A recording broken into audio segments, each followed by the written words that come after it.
최적 포트폴리오 할 차례는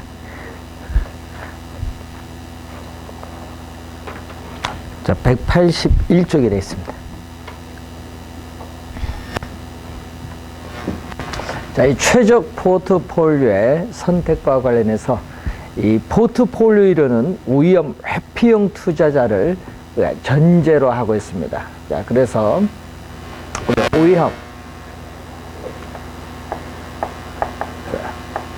위험과 이 기대 수익률 평면입니다. 이 위험과 기대 수익률 평면에 있어서 이런 형태가 되죠. 자, 요 밑에 있는 영역은 우리 선택 가능한 영역이고요. 요 선 위에는 선택이 불가능한 영역인데, 자, 이 선을 우리는 효율적 프론티어라고 합니다. 프론티어. 자, 이 효율적 프론티어를 이 시험 문제가 여러분 효율적 프론티어로 출제하기도 하고요. 효율적 번역해서 전선으로 출제하기도 해요. 최근에는 효율적 프론티어로 많이 내는데, 자, 이 효율적 프론티어의 개념을 보면은, 자, 여러분의 우리가 완이라고 할까요? 이 완이란 위험에서 이렇게 무수히 많은 포트폴리오를 선택할 수 있는데, 이 점을 넘어서는 선택이 불가능합니다. 그래서 주어진 이 완이라는 동일한 같은 위험에서 이 최고의 수익률, 이 최고의 이 기대의 수익률을 나타내는 이 포트폴리오를 이렇게 연결한 곡선을 효율적 프론티어라고 합니다. 자, 그럼 이 점을 효율적 포트폴리오라고 하죠. 효율적 포트폴리오. 그래서 효율적 프론티어 상에 있는 점들은 전부 효율적 포트폴리오입니다. 그래서 이 효율적 포트폴리오를 연결한 우리가 곡선이 효율적 프론티어다.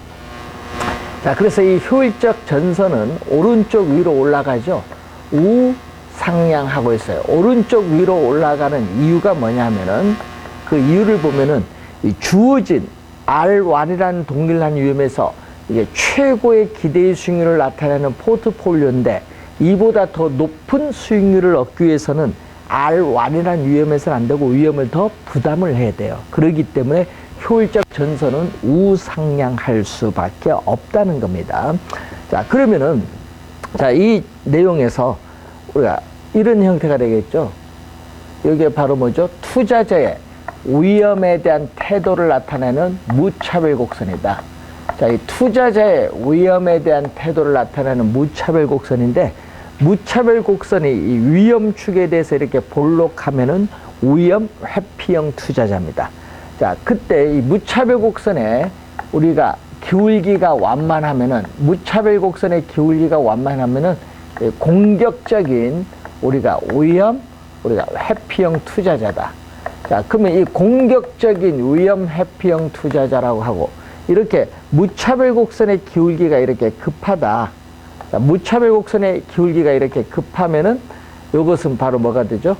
우리는 위험 회피형 투자자지만은 보수적이다. 자, 여러분 우리 저번 주 배웠을 때 무차별 곡선의 기울기가 이렇게 완만하면은 공격적인 위험 회피형 투자자. 무차별 곡선의 기울기가 크면은 보수적인 위험 회피형 투자자라고 저번 주에 배우셨어요. 그러니까 투자자의 위험 회피도가 크면 클수록 보수적입니다. 우리가 회피형 투자자입니다. 자, 그러면 이 그림에서 한번 보면요. 여러분, 이 위험, 요거는 R0 갈까요? R0란 위험에서 무차별 곡선이 밑에 있을 때는 기대 수익률이 요것밖에 안 되지만, 무차별 곡선이 위로 올라갈수록 기대 수익률은 점점 이렇게 높아갑니다. 그래서 투자자의 만족은 밑에 있는 것보다 무차별 곡선이 위로 올라갈수록 만족은 높은데, 이 점은 선택이 안 돼. 왜? 이 효율적, 이 프론티어, 요 밖을 벗어나니까 선택이 안 되고, 그럼 이 점은 선택을 할 수 있죠. 이 점을 A점, 이 점을 B점, 이 점을 C점이나 하면은 A나 B나 C는 효율적 프론티어 상에 있기 때문에 효율적 포트폴리오인데, 문제는 투자자는 효율적 포트폴리오지만 A, C는 선택을 안 한다는 얘기죠. 왜냐? A와 C를 지나는 이 무차별 곡선은 이 B를 지나는 무차별 곡선보다 밑에 있기 때문에 만족이 낮아서 선택을 안 해요. 왜냐? 투자자는 기대 효용의 극대화를 추구하기 때문에 A, C를 선택하지 않고 이 B를 선택하는 겁니다. 자, 그래서 우선은 이 점, D점은 또 선택이 불가능하죠. 밖에, 효율적 프론티어 밖에 있으니까. 그래서 여러분 이 효율적 프론티어 상에 있는 무수히 많은 점 중에서 투자자의 만족을 극대화시켜주는 점은 이 B점이 이제 유일한 건데, 문제는 이 B점이 바로 우리는 전문용어로 최적 포트폴리오라고 합니다. 작년 시험에 26회 작년의 정답을 여기서 물었어요. 최적 포트폴리오. 그럼 최적 포트폴리오를 어떻게 물었어요? 작년 시험에. 투자자의 위험에 대한 태도를 나타내는 무차별 곡선과 효율적 프론티어가 뭐 하는 점? B점이 접하는 점입니다. A, C는 만나는 점입니다. 만나는 점 하면 안 되고 무슨 점에서? 접하는 점. 접점에서 최적 포트폴리오가 달성된다. 그 지문을 작년 정답으로 출제했습니다. 그러니까 중요하죠. 그런데 문제는 이 점은 보수적인 위험 회피형 투자자의 최적 포트폴리오고, 이 점은 누구? 이 점은 공격적인 위험 회피형 투자자의 최적 포트폴리오입니다. 이렇게 한 투자자에게 최적인 포트폴리오가 다른 투자자에게는 최적이 아니죠. 이 점이 최적이지. 그래서 한 투자자에게 최적인 포트폴리오는 다른 투자자에게는 최적이 아닐 수도 있다. 왜냐하면은 위험에 대한 태도를 나타내는 투자자의 무차별 곡선이 서로 다르기 때문에 그렇습니다.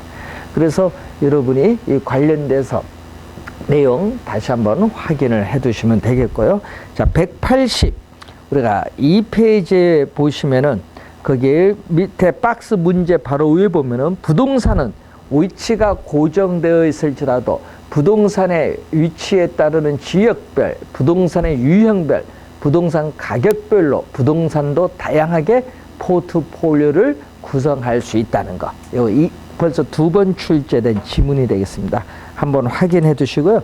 자, 183페이지로 가시면은 이 현금 수지를 분석하는데, 자, 이것은 또 매년 출제하는 또 상당히 우리가 중요한 부분입니다. 매년 출제하는 상당히 중요한 부분.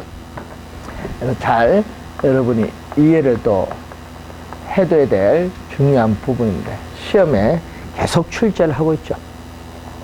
자, 올해도 뭐 출제가 예상되는 부분인데, 자, 그러면은 이 부동산을 여러분 취득을 합니다. 자, 부동산을 우리가 취득을 하게 되면은 우리가 보유를 할 때 부동산을 운영을 하겠죠. 자, 이 부동산 운영을 하게 되는데, 이 영업에 따르는 이 현금 흐름, 영업에 따르는 이 현금 흐름 또는 현금 수지와 같은 말입니다. 현금 흐름, 현금 수지 같은 용어다 이렇게 생각하시고, 이 영업의 현금 수지 또는 영업의 현금 흐름을 우선 계산하는 과정이 나오고, 또 일정 기간이 지나면은 또 뭐 한다? 일정 기간이 지나면은 부동산을 뭐 하죠? 처분을 하겠죠. 네? 그래서 이 처분을 하게 된다는 거죠. 처분. 자, 이 관련돼서 그 내용 우선 보는데, 부동산에 있어서 이 보유 기간 동안에 운영하는 영업의 현금 흐름 계산을 볼 때 우선은 단위당 예상되는 임대료. 여러분, 이 단위는 1제곱미터일 수도 있어요. 이 단위는 1제곱미터일 수도 있고 1실일 수도 있고 1호일 수도 있어요. 그래서 이 단위당 우리가 예상되는 연간 임대료가 있어요. 자, 이 단위당 예상되는 연간 임대료. 자, 단위당 예상되는 연간 임대료에 임대 단위수를 곱해주면은 우리가 바로 뭐를 구할 수 있다. 우리는 임대 단위수를 100% 완전히 임대되었을 때 얻을 수 있는 최대한의 임대료 수입을 우리는 구할 수 있다. 이런 얘기인데, 그것을 우리는 우리가 총소득이라고 해요. 가능 총소득. 자, 그래서 이 우리가 조소득. 여러분, 이 조는 그로스거든요. 이 조는 총이라고도 번역을 합니다. 가능 조소득, 가능 총소득. 이 가능은요, 포텐셜, 요거거든요. 포텐셜 그로스 인컴인데 포텐셜은 잠재라고도 번역해요. 그래서 가능 조소득, 가능 총소득, 잠재 총소득이라고 해요. 최대한의 임대료 수입을 얘기합니다. 자, 그러면은 여러분이 거기에 184페이지 문제 한번 보세요. 대상 부동산의 순영업소득 구하는 건데 건축물의 연면적이 1800제곱미터가 나오고요. 유효 임대 면적 비율이 80% 연면적 대비가 나와 있고, 자, 연평균 임대료가 얼마? 제곱미터당 5,000원. 여기 나왔죠? 단위당 예상되는 연간 임대료가 얼마 나왔어요? 5,000원 나왔어요. 여러분, 단위당, 지금 문제에서 단위당 예상되는 연 임대료가, 연 평균 임대료가 제곱미터당 여기 나왔어요. 근데 임대 단위수가 얼마 나오죠? 여러분, 임대 단위수, 연면적. 지금 단위가 제곱미터로 나왔어요. 연면적이 1,800. 그럼 1,800 제곱미터를 곱해줘야 되는데, 문제는 유효 임대 면적 비율이 나왔는데, 유효 임대 면적 비율은 이 연면적의 연면적이 80%니까 뭐? 0.8을 곱해주면 돼요. 자, 요걸 곱해주면 이제 계산되죠. 제곱미터는 없어지잖아요. 그래서 우리가 0.8 요거 곱해주고 1800 0.8 곱해주고 5,000원 곱해주면은 이제 얼마 나오냐? 720만 원이 나오는 거죠. 720만 원. 자, 그래서 이 1800제곱미터 유효 임대 면적 곱해준 겁니다. 그래서 임대 단위 수를 100% 완전히 임대를 했을 때 얻을 수 있는 최대한의 임대료 수입이 720만 원이다. 여기서 이제 우리 100% 완전히 임대되기는 어렵거든요. 그래서 여러분이 우리나라는 평균 공실률이 약 평균 5% 정도 나오거든요. 공실이 생길 수도 있어요. 그리고 불량부채라는 것은 임차인이 임대인에게, 불량부채라는 것은 임차인이 임대인에게 임대료를 지불하지 못하는 경우입니다. 임차인이 임대인에게 임대료를 지불하지 못하는 경우를 우리는 불량부채라고 하죠. 공실 및 불량부채인데 요거에 따르는 충당금을 공제를 해야 돼요. 그리고 기타 소득. 기타 소득은 자판기 수익, 그러니까 요건 영업 외에, 영업의 현금 흐름이 아니라 이것은 부동산 영업 외에 발생하는 수입이에요. 즉 아까 자판기 수입이라든지 건물의 주차료 수입, 이걸 의미하는 개념이거든요. 이걸 더해주면은 이 공실을 감안한 실질적 임대료 수입이 나오죠. 이것을 유효 조소득 또는 유효 총소득이죠. 그래서 effective gross income입니다. 유효 총소득, 유효 조소득, 실질적 임대료 수입입니다. 자, 여기다가 부동산을 운영하고 유지하는 데 드는 비용을 영업경비라고 하는데, 영업경비 또는 운영비용입니다. 운영비용. 이것을 공제해주면은 순영업소득이 나오죠. 순영업소득을 순수익이라고 하죠.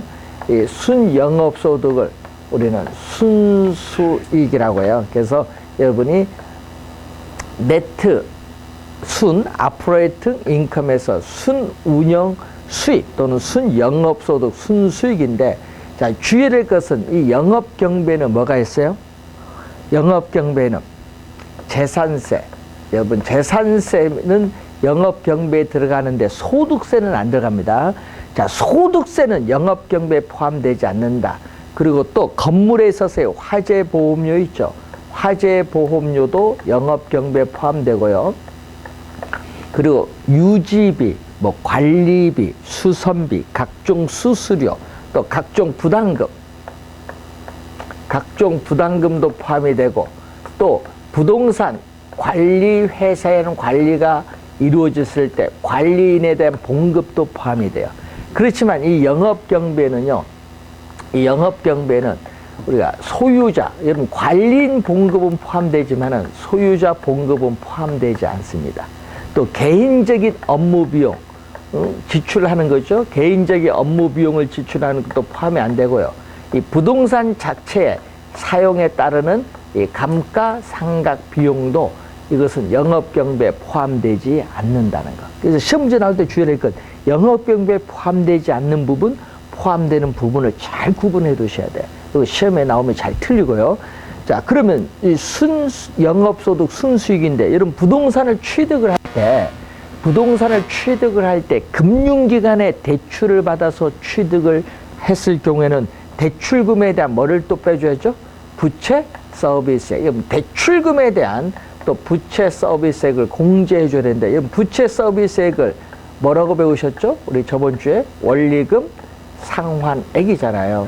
이 부채 서비스액은 대출금에 대한 원리금 상환액인데, 이 원리금 상환액은 원금 상환액. 자, 이 원금 상환액에다가 뭐를? 이자 지급액을 대준 거죠. 이 원리금은 원금 플러스 이자입니다. 원금 상환액에 이자 지급액 더해준 걸 말하죠. 자, 이걸 공제를 해주면은 이제 세금을 납부하기 전, 세전 현금 수지가 나오죠. 이 세전 현금 수지를 세전 현금 흐름이라고 해요. 세전 현금 수지를 세전 현금 흐름. 자, 여기서 또 뭐를 빼주냐? 바로 우리가 세전이니까 세금을 빼죠. 부동산 우리가 영업에 따르는 뭐를? 소득세. 영업에 따르는 소득세를 공제해 주면은 세후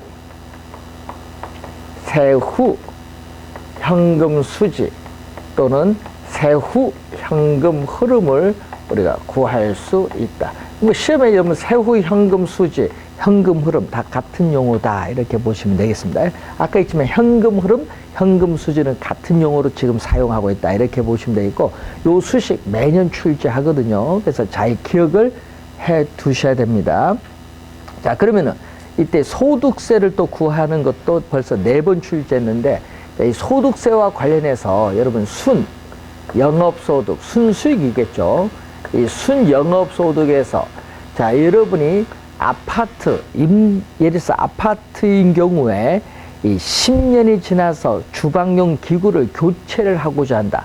그래서 매년 영업경비로 일정한 금액을 어떻게 지출해서 그걸 적립을 해서 10년 지나서 교체를 해요. 그것을 전문용어로 우리는 대체 충당금이라고 합니다. 그럼 이 대체 충당금은 플러스는요, 세금 공제의 대상이 안 돼요. 영업소득세를 구할 때 플러스는 세금 공제의 대상이 되지 않는 걸 말하고, 그 마이너스가 세금 공제가 되는데, 이 대출금에 대해서 원금 상환액은 어떻게 돼? 원금이 상환한 만큼 자기 자본이 증가하거든요. 그래서 부동산 가치를 증대시키는 요인이니까 이건 관계없고, 뭐에 대해서만? 이자 지급액에 대해서, 이 대출금에 대한 이자 지급액에 대해서만 어떻게 돼요? 세공제를 해줘요.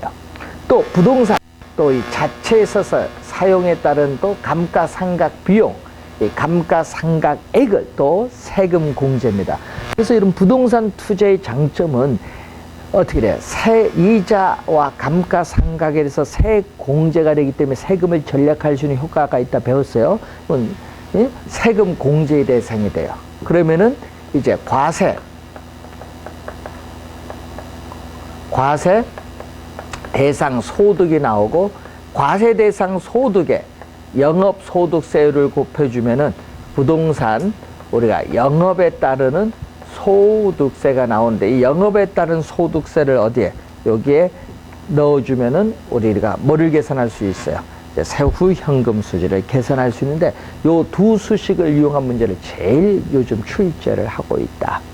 2년 전에도 여기서 또 출제를 했죠. 그래서 잘 또 확인해 두셔야 되는 부분이 되겠습니다. 자, 꼭 기억을 해 두시고요. 자, 여기서 주의해야 될 건 나중에 또 배우겠지만,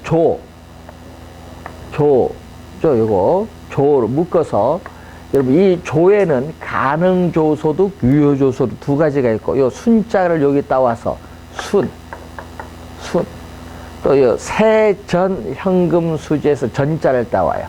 전 따서 우리는 요거 또 세후 현금 수지에 또 후를 따와요. 그래서 여러분 조순전후로 기억해 두면 돼요. 조순전후는요, 요 빨간 거거든요. 돈이 들어오는 거. 돈이 들어온 현금 수입을 얘기하고요. 마이너스는 돈이 나가는 현금 지출입니다. 그래서 여러분 조순전후는 돈이 도는 현금 수입이다.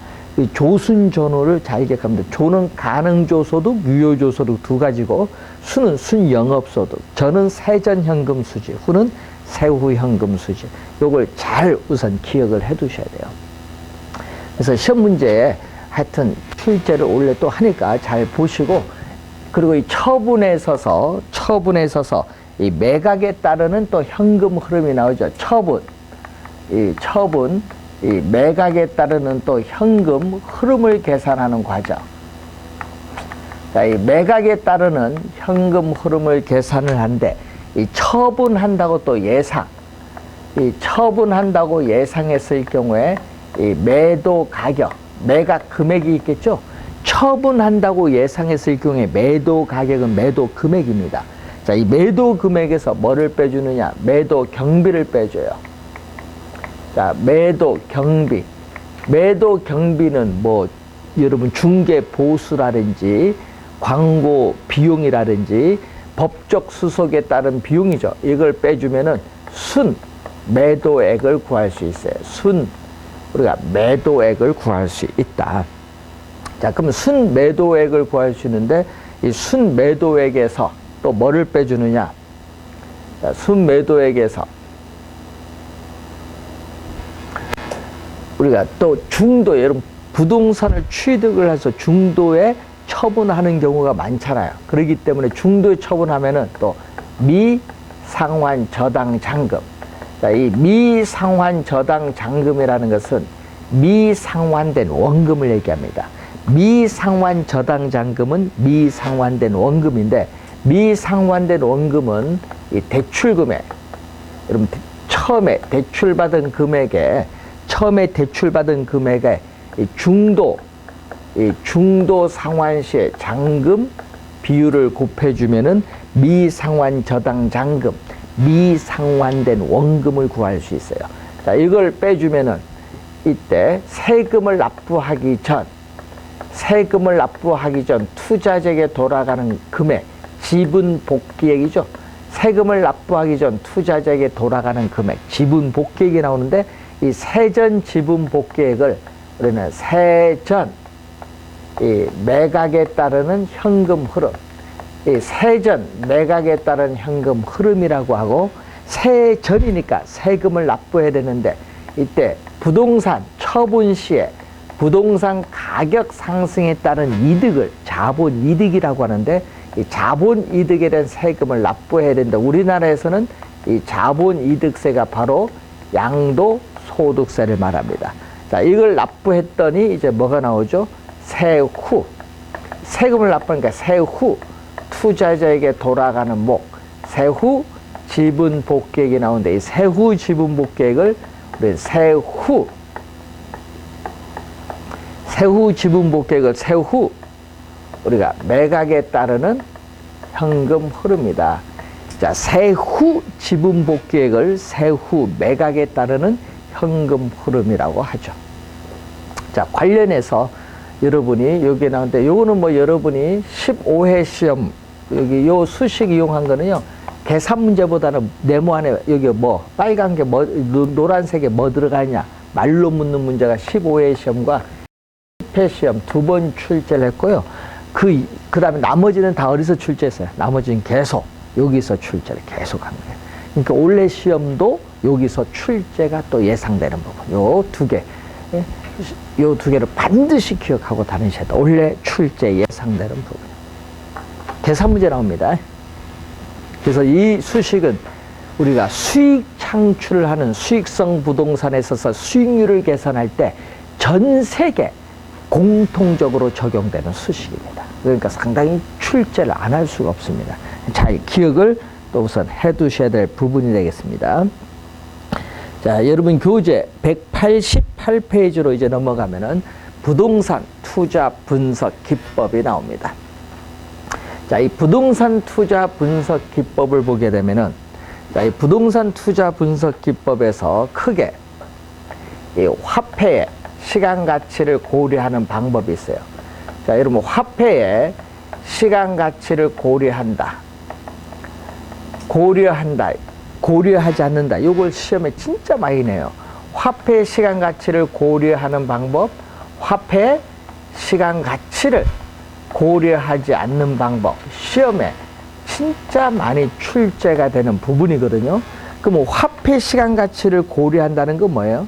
자, 이런 부동산 투자로부터 미래에 예상되는 현금 수입과 현금 지출을 현재의 가치로 할인을 하게 되면요, 화폐 시간 가치를 고려한 거거든요. 그 방법이 두 가지가 있거든요. 그럼 화폐 시간 가치를 고려한 방법은 우리가 두 가지가 있어요. 우선 할인 현금 수지 분석법이라는 게 있거든요. 자, 이 할인 현금 수지 분석법, 여러분이 교재에 있어서 188페이지 밑에 보면은 개념 정의가 나오죠. 이 얘기죠. 할인 현금 수지 분석법은 부동산 투자로부터 미래에 예상되는 현금 수입과 지출을 현재의 가치로 할인을 한 다음에 투자 결정을 하는 방법이죠. 그래서 디스카운티드 캐시 프로 DCF법이라고 하는데, 그래서 이 할인 현금 수지 분석법은 우선 전체 기간, 여러분 부동산을 취득을 해서 처분할 때까지 전체 투자 기간을 어떻게 돼? 대상으로 현금 흐름을 반영을 합니다. 전체 기간. 여러분 작년 시험에 그래서 출제했죠. 전체 투자 기간. 전체 투자 기간 동안에 있어서의 현금 수입과 지출, 현금 흐름을 반영을 하고 있습니다. 요걸 작년 26회 시험에 정답으로 물었어요. 전체 투자 기간에 현금 흐름을 반영한다는 거. 그리고 또 뭐를 기준하냐 하면 세후 소득을 기준합니다. 세후 소득을 기준한다. 세후 소득. 세후, 세전이 아닙니다. 세후 소득을 기준으로 해요. 그리고 또 할인현금 수지 분석법은 부동산 보유기간 동안의 임대료 수입인 소득이득, 또 부동산 처분 시에 부동산 가격 상승에 따른 이득, 이 소득이득과 자본이득을 모두 고려해서 계산하죠. 그러니까 그 말은 바로 뭐죠? 전체 투자기간 동안의 현금 흐름을 반영한다는 겁니다. 자, 이 할인현금 수지 분석법이라는 게 있고, 또 여러분 부동산 투자로부터 미래에 예상되는 현금 수입. 자, 여러분 부동산 투자로부터 미래에 예상되는 현금 수입을 현재의 가치로 할인한 다음에 현재 투자한 금액을 회수하는 데 소요되는 기간을 현가회수기간이라고 하는데, 이 현가회수기간법도 미래에 예상되는 현금 수입을 현재의 가치로 할인하기 때문에 화폐 시간 가치를 고려하는데, 자, 이것은 17회 시험과 19회 시험에 출제를 했죠. 뭐 화폐 시간 가치를 고려하냐 고려하지 않느냐 두 번 출제를 했어요. 자, 그러면 화폐 시간 가치를 고려하지 않는 방법으로서 우리는 비할인 기법인 정통적 분석 기법이 있습니다. 자, 이 정통적 분석 기법인 이 비할인 기법 두 가지가 있거든요.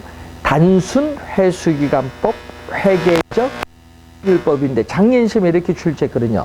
작년 시험에 회계적 수익률법은 화폐 시간 가치를 고려하지 않는다. 이렇게 나왔거든요. 맞는 지문입니다. 이런 형태로 출제를 한다는 얘기인데, 그리고 또 이제 배우시게 될 여러분이 어림세법이라는 게 있어요. 어림세법. 어림세법이라든지. 그리고 비율분석법. 이제 부동산 이 투자 분석 기법에서 여러분이 이제 이 내용을 다 배울 텐데, 이 정통적 분석 기법, 어림세법, 비율분석법은 화폐 시간 가치를 고려하지 않는 방법이다. 그래서 우선 크게 화폐 시간 가치를 고려하는 방법, 고려하지 않는 방법을 우선 기억을 해 두시면서 우리가 정리를 하셔야 되겠습니다. 자, 그러면은 여러분 교재 188페이지에 나오는, 자, 교재 188페이지에 나오는 또 뭐가 나오죠? 거기에 정통, 우리가 분석 기법이라는 용어가 나오죠. 자, 이 정통적 분석 기법을 한번 보면요. 자, 우선은 정통적인 분석 기법. 이 정통적 분석 기법에는 단순 회수기간법인데, 여러분 단순은 붙여도 좋고 그냥 회수기간법, 여러분 우리가 그냥 회수기간법이라고 한다는 것은 단순을 생략한 겁니다. 단순 회수기간법 또는 회수기간법이라고 하죠. 네? 그리고 또 우리가 회계적 수익률법 두 가지가 있어요. 이 정통적 분석 기법에는 이렇게 단순 회수기간법, 회계적 수익률법 두 가지가 있는데, 자 그러면은 여기서 예를 하나 들어보면은 자 이 영년이거든요. 가끔 우리 문제를 보면 영년이라는 용어가 나오는데, 이 영년은 현재를 얘기해요. 현재. 자 현재 여러분 마이너스 3억 원 하면은 현재 시점 투자한 금액이 3억 원이다 이런 얘기입니다. 마이너스는 현금 지출, 플러스는 현금 수입인데, 그러면 투자를 3억 원 했더니 1년 차에 1년 지나서 1억 원의 현금 수입이 발생했어요. 또 2년 차에도 또 1억 원의 현금 또 수입이 발생했고, 또 3년 차에도 1억 원의 현금 수입이 발생했어요. 또 4년 차에도 또 1억 원이 발생을 했어요. 자, 이렇게 계속 가겠죠. 자, 그러면은 현재 투자한 금액 3억 원을 회수하는데 1년 차 1억 원, 2년 차 1억 원, 3년 차 1억 원, 1억 합치니까 얼마? 3억이죠. 몇 년 걸린다? 3년 소요되는 거예요. 그래서 이 어떻게 돼? 부동산 투자로부터 미래에 예상되는 현금 이 수입을 가지고 현재 투자한 금액을 회수하는 데 소요되는 기간을 단순 회수기간이라고 하는데, 단순 회수기간은 몇 년? 3년 소요되고 있다 이 말입니다. 자 그러면은 이 투자 안의 회수기간, 이 투자 안에 있어서의 회수기간이, 투자 안의 회수기간이 지금 3년인데 이 3년이 기업이 목표로 하는, 기업이 설정한 목표로 하는 회수기간이 예를 들어서 5년이다. 그럼 기업이 설정한 목표로 하는 회수기간은 5년인데 5년보다 더 빠르게 회수했어요. 투자한 금액을. 그럼 투자를 해야겠죠. 이럴 경우는 우리는 투자를 채택을 합니다. 네? 그런데 반대로 투자 안의 회수기간이 10년이다. 투자 안의 회수기간이 10년인데 기업이 설정한 목표로 하는 회수기간은 5년이에요. 반대로 여기가 컸어요. 크면은 이때는 어떻게 돼요? 회수하는데 소요되어 있는 기간이 목표로 하는 회수기간보다 더 기니까 미래의 불확실성에 따른 위험이 너무 높아요. 그래서 이때는 투자가 이루어지지 않는다는 겁니다. 결국 뭐가 좋은 거야? 이 투자 안의 회수기간이 짧으면 짧을수록 유리해요. 더 빨리 회수하니까. 회수기간이 길수록 미래의 불확실성에 따른 위험이 길어진다는 겁니다. 자, 그거고, 여러분, 여기서 여러분, 투자로부터 미래에 예상되는 현금 수입, 1년 차에 1억 원이 현재의 가치로 할인하면 1억보다 작습니다. 또 2년 차에 1억 원도 현재의 가치로 할인하면 1억보다 작아요. 또 3년 차에 1억 원도 현재의 가치로 할인하면 1억 원보다 작아요. 요거 다 더해봐야 3억 안 됩니다. 그렇기 때문에 어디서 또 4년 차에도 또 할인해 들어와요. 그래서 이렇게 미래에 예상되는 현금 수입을 현재의 가치로 할인한 다음에 현재 투자 금액 3억 원을 회수하는 데 소요되는 기간을 현가회수 기간이라고 해요. 그래서 현가회수기간법은 미래에 예상되는 현금 수입을 현재의 가치로 할인하기 때문에 현가회수기간법은 화폐 시간 가치를 고려한 방법이다. 이렇게 생각하시면 되겠습니다. 자, 그러면은 이 회계적 수익률법에 있어서 이 회계적 또 수익률, 여러분 회계장부상의 수입과 이 비용, 회계장부상에 기록된 수입과 비용을 고려해서 계산한 수익률이거든요. 그래서 이 회계적 수익률이라는 것은 또 24회 시험에 이 개념이 또 출제를 했어요. 회계적 수익률 개념이 우리가 또 출제를 했는데, 자, 그러면 회계적 수익률은 연평균, 여러분 매년 평균적으로 발생하는 뭐죠? 순이익을 연평균 순이익을 연평균 투자한 금액, 자 연평균 순이익을 연평균 투자한 금액으로 나눈 거거든요. 그래서 연평균 투자한 금액에 대해서 순이익이 어느 정도 되느냐 이걸 보는 건데, 이 회계적 수익률이 기업이 목표로 하는 수익률보다 이 수익률이 더 컸다, 이렇게 크면은 또 투자를 하게 됩니다. 이런 경우에는 또 투자를 채택하고, 또 이 회계적 수익률이 목표로 하는 수익률보다 작았어요. 이럴 경우에는 또 투자가 이루어지지 않는다. 그래서 회계적 수익률법도 미래에 예상되는 현금 수입과 현금 지출을 현재의 가치로 할인하지 않습니다. 그래서 화폐 시간 가치를 고려하지 않는 방법. 시험에 또 자주 출제를 많이 합니다. 그래서 화폐 시간 가치를 정통적 분석 기법인 비할인 기법은 어떻게 해요? 화폐 시간 가치를 고려하지 않는 방법이다. 이렇게 보시면 되겠고, 자 189페이지 보시면은 우리가 뭐가 나오죠? 우리가 할인, 우리가 현금 수지 분석법이 우리가 나오죠.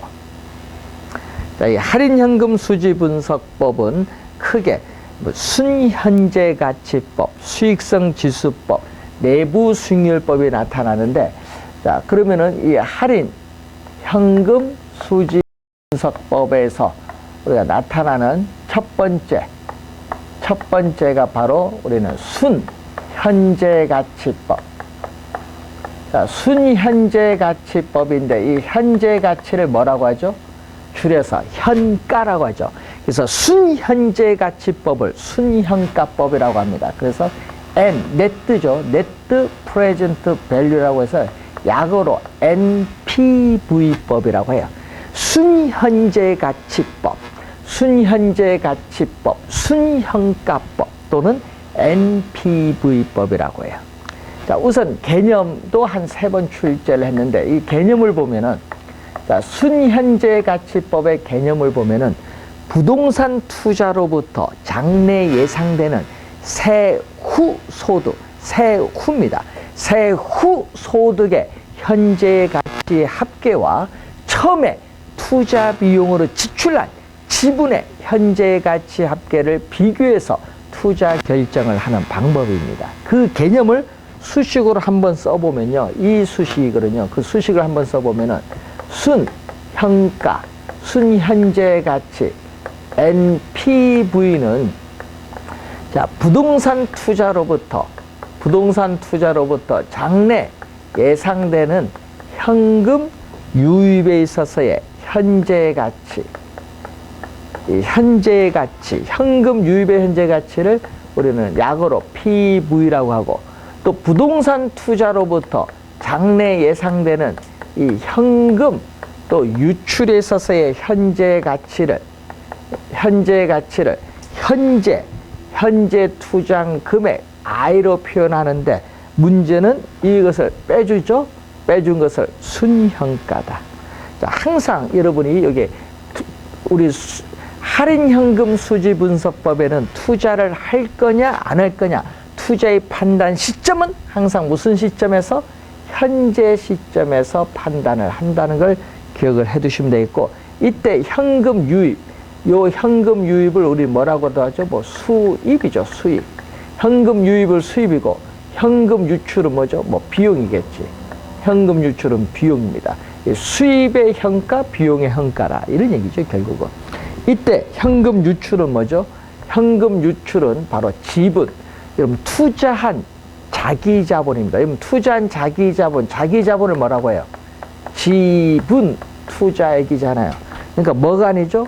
여러분 지분 투자액에다가 대출금을 더해준 총 투자한 금액이 아닙니다. 투자한 자기 자본, 지분입니다. 지분 투자액을 말한다는 걸 염두에 두시면서, 자 그러면은 이 미래 예상되는 현금 유입과 현금 유출을 현재의 가치로 할인을 해야 순현가를 계산할 수 있는데, 이때 할인율을 뭐를 적용하죠? 그 미래에 예상되는 현금 유입과 현금 유출을 현재의 가치로 할인할 때 할인율로서 우리는 요구 수익률을 적용한다. 자, 미래에 예상되는 현금 유입과 현금 유출을 현재의 가치로 할인할 때 할인율로서 요구 수익률을 사용한다는 점입니다. 요구 수익률.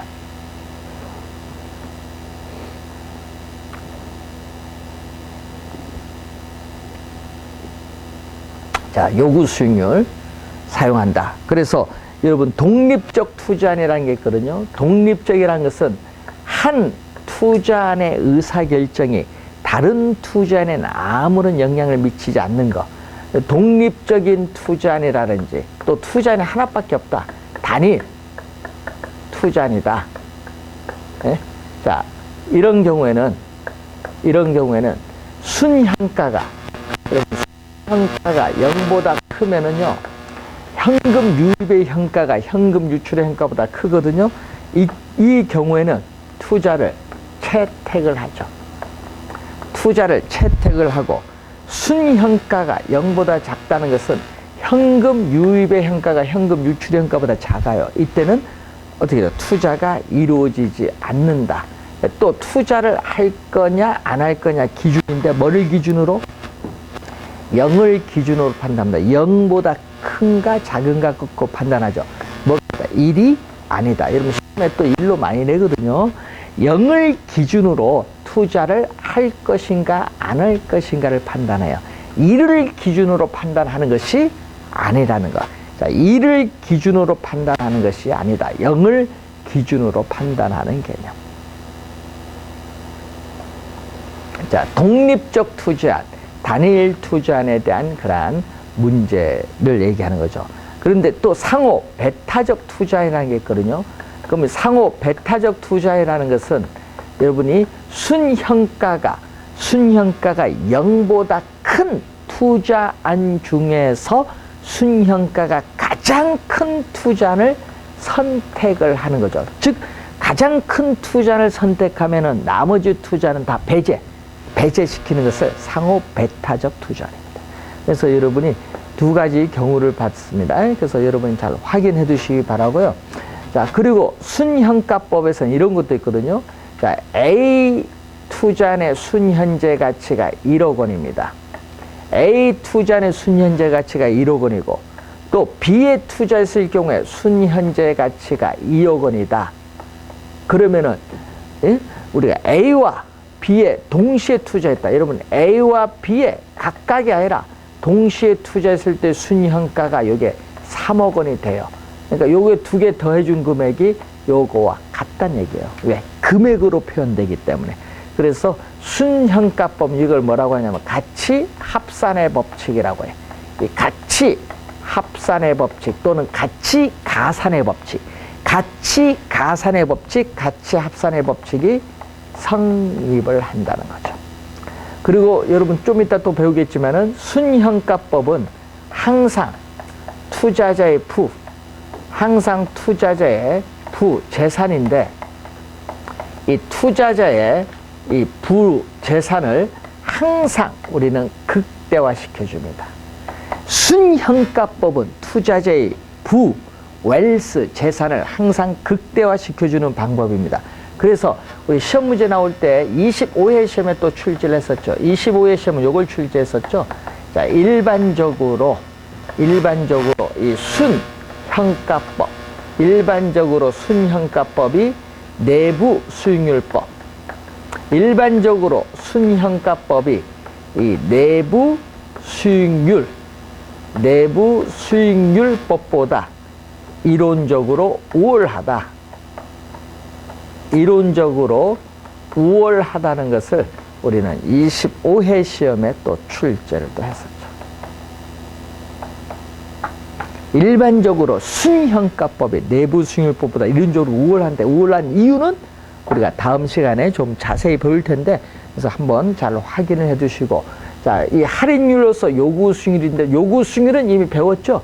주관적 수익률로서 투자자마다 요구 수익률은 달라지는데, 문제는 미래에 예상되는 현금 유입과 현금 유출을 현재의 가치로 할인을 해야 순현가를 구할 수 있기 때문에, 순현가를 계산하기 위해서는 사전에 미리 할인율인 요구 수익률이 결정되어진다라는 거 기억해 두셔야 되겠습니다. 자, 순현가법, 여러분이 관련해서 배우는데 여러분 할인현금 수지분석법 3가지를 배울 거거든요. 그래서 할인현금 수지분석법 3가지를 배우는데 그 중에 순현가법, 수익성지수법을 이용한 표를 이용한 계산문제 출제 원래 예상되는 부분이거든요. 그래서 하여튼 3가지를 잘 공부해 두셔야 돼요. 시험 문제 또 할인현금 수지분석법 또 원래 출제가 또 예상되는 부분입니다. 그래서 투자분석 기법 들어가면 안 낼 수가 없어요. 할인현금 수지분석법은 정밀하게 투자안을 정밀하게 분석할 때 우리는 많이 활용하는 방법입니다. 자, 그래서 이 우선 첫 번째 순현재 가치법을 배우셨고요. 우리가 잠시 쉬고 여러분이 수익성 지수법과 내부 수익률법에 관련된 몇 가지 사항 정리를 하겠습니다. 자, 잠시 쉬고 시작하겠습니다.